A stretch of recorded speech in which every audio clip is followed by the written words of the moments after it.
Okay, so now I'll be asking my sister a few questions about her experience with 80s nostalgia. Okay, so Erin, are you a fan of any of the nostalgic content on streaming services like Netflix? Yeah, definitely. I'm a huge fan of the show Stranger Things on Netflix. Okay. Can you talk to me a little bit about why the 80s nostalgia in Stranger Things sort of resonates with you or what you enjoy about it?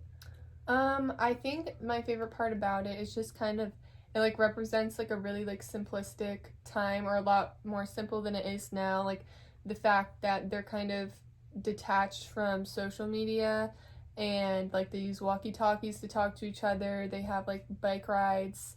They'll like travel by biking and they'll just go to each other's houses and they're always just really excited to see each other just because they can't like text each other constantly, like call each other all the time. Yeah. Being as someone who's never seen Stranger Things, I definitely would understand why that's appealing, and it's really interesting to hear how they use walkie-talkies and stuff because I'm a fan of Friends on Netflix, and that it's sort of similar in that they use different technology to communicate if they use it at all, and they're usually just hanging out in person. Mm-hmm. Okay. Another big thing about Stranger Things, though, is the geek culture that's present in it, and I was wondering if seeing that on screen was something that kept you interested in watching the show. Yeah, I think it's like kind of like a wholesome group of people and the fact they were just like so excited about it. They would go to arcades all the time. Mm-hmm. And like game and they like brought back really popular games from the 80s. Mm. And they would like beat each other's records, stuff like that.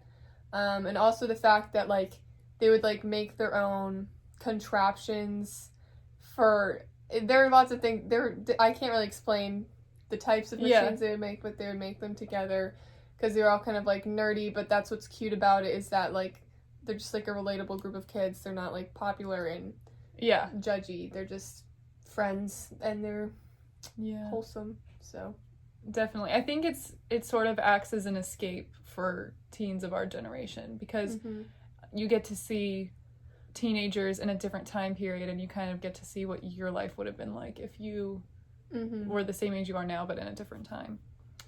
Okay, so another big thing, because I interviewed Dad earlier about nostalgic content from his generation, but the big difference is how they consumed it.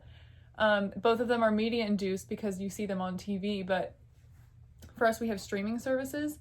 And I was wondering, do you find yourself romanticizing the 80s more because of the bingeability or how it's bingeable nowadays to see that? I would definitely say because you can watch it all at once, I feel like you're kind of fully immersed in that time period. Like if you watch like 8 episodes in a row, that's like hours on end where you're just immersed in like one time period and you feel like you're kind of becoming a part of it, and you do start to like romanticize that time period because it's obviously just showing like the things that were cool about the 80s and like what stood out about the 80s. And like when you think about it, like yeah, that might not have been a super realistic picture for people that actually lived in the 80s, right? But when you're watching it all at once and consuming it all at once with those characters and like the things they're going through and like the setting, yeah, it's definitely easy to like get sucked into it and romanticize that time period. Right. And do you think this extends beyond just your personal preference? Like, do you think your friends also do the same thing? Yeah, for sure. I think a lot of us, like, we find ourselves thinking, like, oh, I wish I was born in the 80s. Yeah. I feel like I was born in the wrong generation, just, like, based on certain personalities. Yeah. I feel like I see that a lot is people on, like, social media platforms saying they were born in the wrong time period. And I think comparing it back to what Dad was telling me about, he more so just had a brief moment of like a fun thing to watch on TV, but he would sort of get back to his normal life and play basketball with his friends and but I think nowadays you kind of just have to be more self-aware of your watching tendencies and like how you view the past. Well, thank you for talking with me. Yeah. I appreciate it.